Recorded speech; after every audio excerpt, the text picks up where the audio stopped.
Hello guys, आज electrochemistry के फिर अगले पार्ट पे डिस्कस करते हैं। हमारा पहला टॉपिक है आज का रेजिस्टेंस। डेफिनेशन पता ही हमें रेजिस्टेंस की। Barrier inflow of current is called resistance.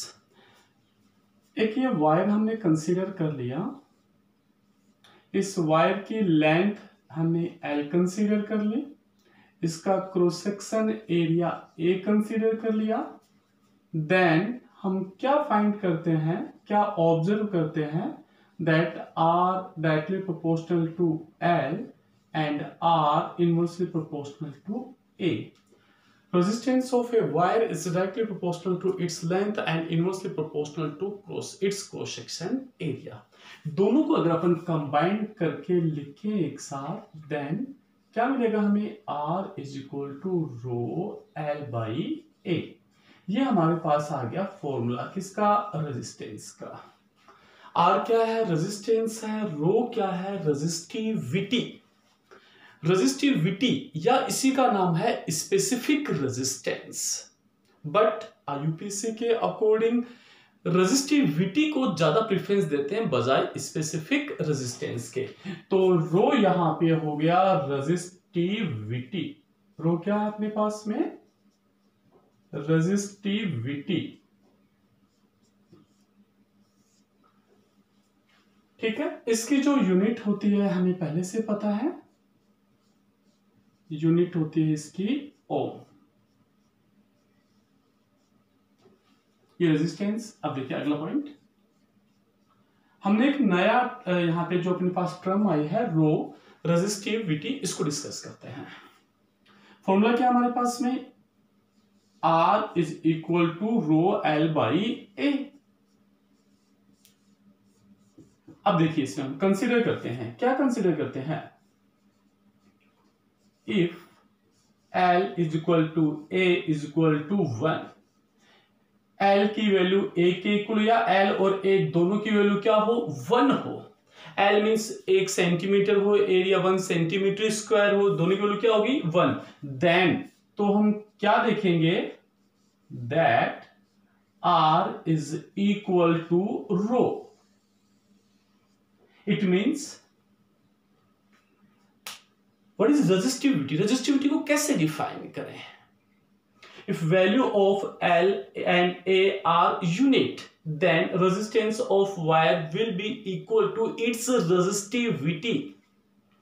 If L and A are unit, then resistance of wire will be its resistivity. Unit हो गई इसके, फॉर्मूला हो गया इसका, डिफरेंट डेफिनेशन हो गई। दूसरा, इसकी यूनिट क्या होनी चाहिए?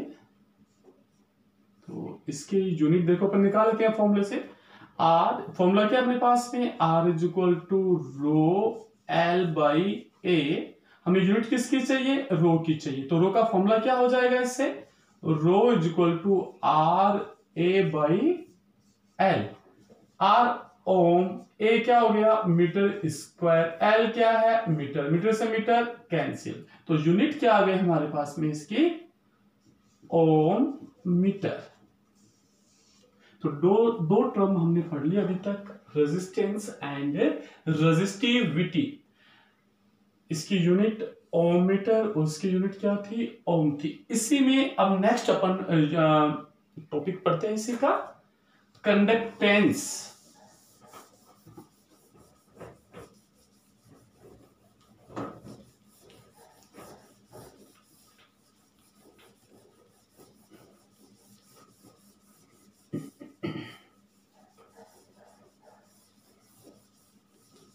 Conductance represent by capital G। Conductance को रिप्रेजेंट करते हैं यहां पे कैपिटल G से। देखिए, कंडक्टेंस एंड रेजिस्टेंस। रेजिस्टेंस का उल्टा conductance. Then G is equal to, what is G? G is equal to inverse of resistance, और कुछ नहीं है। Inverse of resistance is called conductance. Unit देखें तो 1 बाई ओम, तो क्या हो जाएगी यूनिट? ओम इनवर्स और ओम इनवर्स को क्या बोलते हैं अपन? साइमेन। इसको अपन ऐसे भी नोट करते हैं। तो ये क्या हो गया हमारे पास में? कंडक्टेंस। नेक्स्ट फोर्थ पॉइंट रहेगा हमारा ये अब kappa. Kappa is called conductivity. Resistance का उल्टा कंडक्टेंस, रेजिस्टिविटी का उल्टा conductivity, conductivity kappa. Then kappa is equal to, formula क्या अपने पास? 1/ρ होगा कि नहीं होगा? देखो जी के फॉर्मूले को भी अपन थोड़ा आगे चाहे तो थोड़ा डिस्क्राइब कर सकते हैं, जैसे G is equal to 1/r। R का क्या था? ρl/a।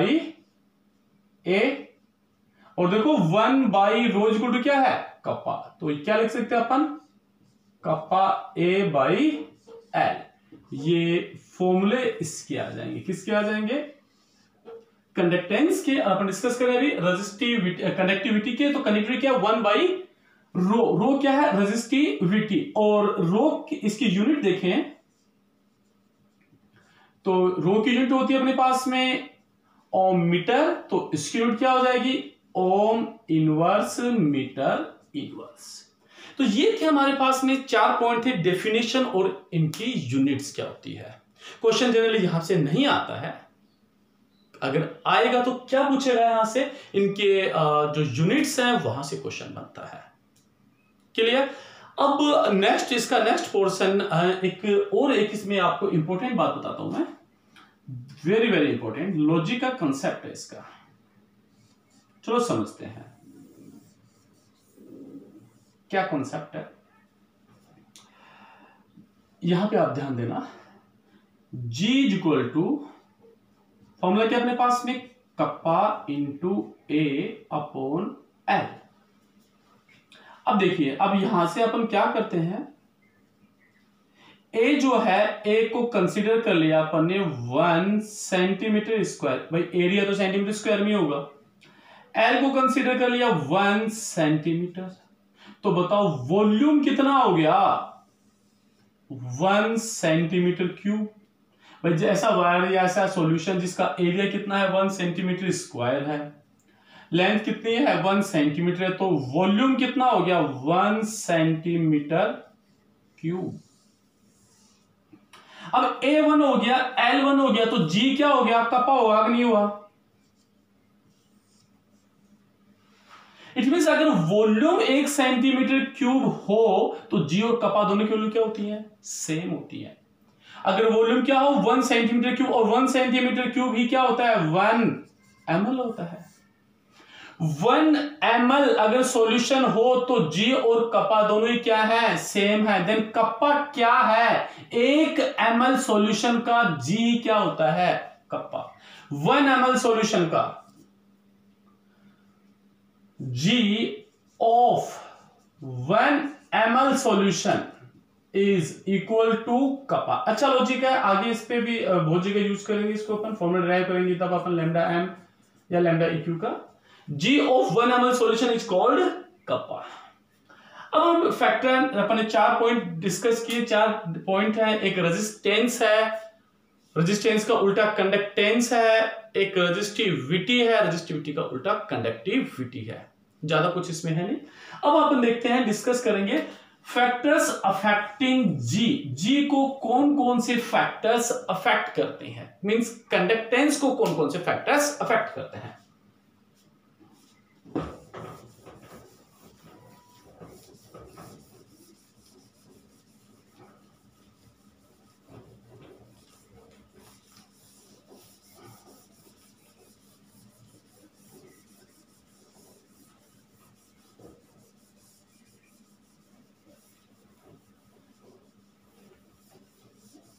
Factors affecting G।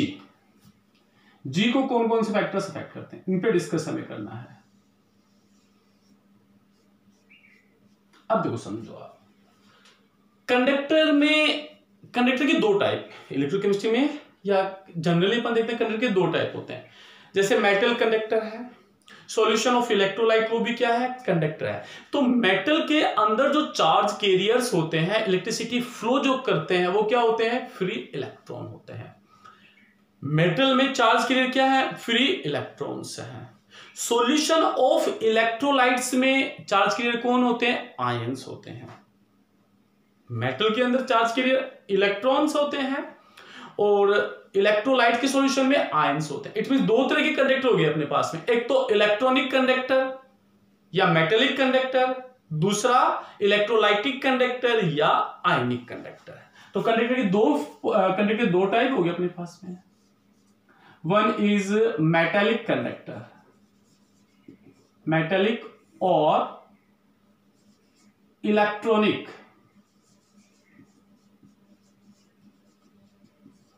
एक तो हो गया अपने पास में मेटेलिक या इलेक्ट्रॉनिक कंडक्टर हो गया, दूसरा इलेक्ट्रोलाइटिक और दूसरा नाम क्या है इसका, आयोनिक कंडक्टर। ये दो टाइप हो गए। अब कंडक्टर के दो टाइप है तो दोनों कंडक्टर की जी भी क्या होगी, अलग होगी। मींस उनकी जी कौन कौन से फैक्टर्स पे डिपेंड करेगी, वो फैक्टर्स क्या होंगे, अलग अलग होंगे। हमें क्या पढ़ना, क्या डिस्कस कर रहे हैं अपन, फैक्टर्स अफेक्टिंग जी। कंडक्टेंस को कौन कौन से फैक्टर्स अफेक्ट करते हैं। तो पहला तो अपने कंडक्टर के दो टाइप होते हैं, मेटेलिक कंडक्टर या इलेक्ट्रॉनिक कंडक्टर, दूसरा इलेक्ट्रोलाइटिक या आयनिक कंडक्टर।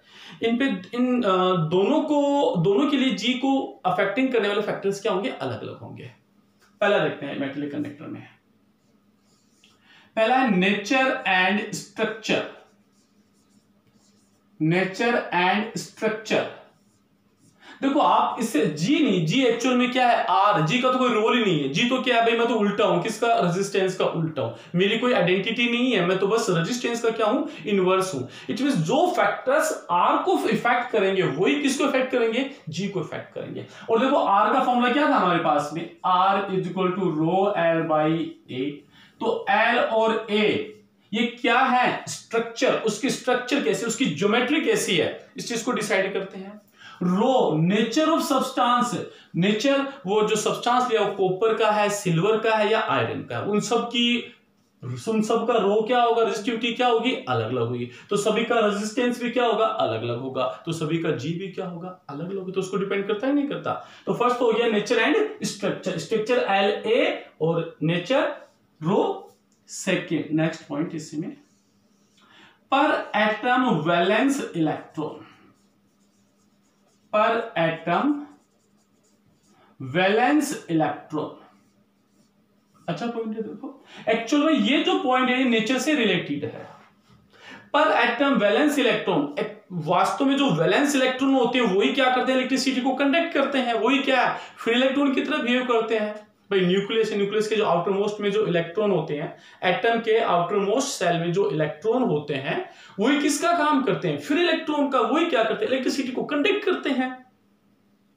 तो फ्री इलेक्ट्रॉन जितने ज्यादा होंगे इलेक्ट्रिसिटी उतनी ही ज्यादा कंडक्ट होगी, मींस कंडक्टेंस उतनी ही ज्यादा होगी। तो पर एटम फ्री इलेक्ट्रॉन पे जी डिपेंड करेगा या नहीं करेगा, और वो वास्तव में क्या है, नेचर में आ जाता है। लेकिन इसने अलग से पॉइंट बना के दे रखा है एनसीईआरटी में, तो हमने भी इसको अलग से लिख लिया। थर्ड टेम्परेचर, थर्ड क्या है, टेम्परेचर। इंपॉर्टेंट पॉइंट है। देखो देखने में क्या लग रहा है अपने को, दिमाग से लगाते देखते हैं, सोचते हैं कि भाई अपन टेम्परेचर बढ़ाएंगे तो इलेक्ट्रॉन की एनर्जी बढ़ेगी, एनर्जी बढ़ेगी तो इलेक्ट्रॉन जल्दी जल्दी मूव करेंगे, जल्दी जल्दी मूव करेंगे। इट मींस कंडक्टेंस बढ़ जानी चाहिए। लेकिन वास्तव में कंडक्टेंस क्या होती है, डिक्रीज करती है। Very very important point. If temperature increases then conductance will decreases. क्यों होता है ऐसा? फ्री इलेक्ट्रॉन्स के पास सफिशिएंट एनर्जी होती है मूव करने के लिए, लेकिन जब हम टेम्परेचर इंक्रीज कर देंगे तो वो उनका वाइब्रेशन बढ़ जाता है। वाइब्रेशन, अब देखो एक तो कोई सीधा जाए, एक वाइब्रेट करता करता ऐसे ऐसे जाए, तो सीधा जाएगा वो क्या जाएगा, जल्दी जाएगा। और वाइब्रेशन अगर होगा तो फिर क्या होगा, देरी से जाएगा। तो अगर अपन टेम्परेचर इंक्रीज कर देंगे तो जो फ्री इलेक्ट्रॉन्स है उनमें क्या हो जाता है, वाइब्रेशन क्रिएट हो जाता है। वाइब्रेशन की वजह से और कंडक्टेंस क्या हो जाती है, कम हो जाती है। तो ये तीन फैक्टर्स हैं जो मेटेलिक या इलेक्ट्रॉनिक कंडक्टर की जी को डिपेंड करते हैं या डिसाइड करते हैं। इलेक्ट्रोलाइट की आयनिक कंडक्टर में 5 पॉइंट है। पहला पॉइंट देखते हैं, nature of electrolyte. Nature of electrolyte पढ़ा अपने 11th में आयनिक इक्विलिब्रियम में। There are two types of the electrolytes, one is the strong electrolyte and another is the weak electrolyte. भाई वीक इलेक्ट्रोलाइट है जिसका डिसोसिएशन क्या होता है, कम होता है। स्ट्रॉन्ग इलेक्ट्रोलाइट है वो होता है जिसका डिसोसिएशन कंप्लीटली हो जाता है। तो वीक इलेक्ट्रोलाइट का डिसोसिएशन क्या होगा, कम होगा। कम होगा तो आयंस क्या बनेंगे, कम बनेंगे, और कम बनेंगे तो कंडक्टेंस भी क्या होगी, कम होगी। तो हो गया कि नहीं हो गया, nature of electrolyte. Strong electrolyte की कंडक्टेंस ज्यादा होती है, वीक की कम होती है। Next point, size of hydrate ion. Size of hydrate, size of hydrate ion, ये समझो आप। अब देखो ये मान लो साइज ऑफ हाइड्रेट है, एक लिथियम आया Li+ आयन है, एक्वस सॉल्यूशन में है, तो वाटर मॉलिक्यूल्स क्या होते हैं, इसके चारों तरफ गैदरिंग कर लेते हैं। वाटर मॉलिक्यूल्स की गैदरिंग हो गई वाटर मॉलिक्यूल की, तो ये आयन क्या हो गया, इससे आयन से क्या हो गया, वाटर मॉलिक्यूल अटैच हो गए, तो ये आयन क्या हो गया, हाइड्रेट आयन हो गया। और हाइड्रेट आयन वाटर मॉलिक्यूल चारों तरफ घूम गए, चारों तरफ, तो इसकी मोबिलिटी क्या हो गई, कम हो गई। क्योंकि अब देखो जैसे ये एक क्या था, लिथियम आयन था, उसके साथ वाटर मॉलिक्यूल ऐड हो गया, तो इसका साइज क्या हो गया, बड़ा हो गया। साइज बड़ा हो गया तो अभी चल नहीं पाएगा, हिलडुल नहीं पाएगा, मींस इसकी मोबिलिटी, चलने की टेंडेंसी क्या होगी, कम होगी। चलने की टेंडेंसी कम हो गई तो कंडक्टेंस भी क्या हो जाएगी, कम हो जाएगी। Next point, concentration of electrolyte. Concentration of electrolyte, electrolyte की कंसेंट्रेशन पे भी डिपेंड करेगा। कंसेंट्रेशन ज्यादा है तो नंबर ऑफ आयंस क्या हो जाएंगे, ज्यादा हो जाएंगे, कंडक्टेंस भी ज्यादा हो जाएगी। 3 पॉइंट हो गए। One is nature of electrolyte, next size of hydrate ion, next concentration of electrolyte, fourth viscosity, viscosity of medium.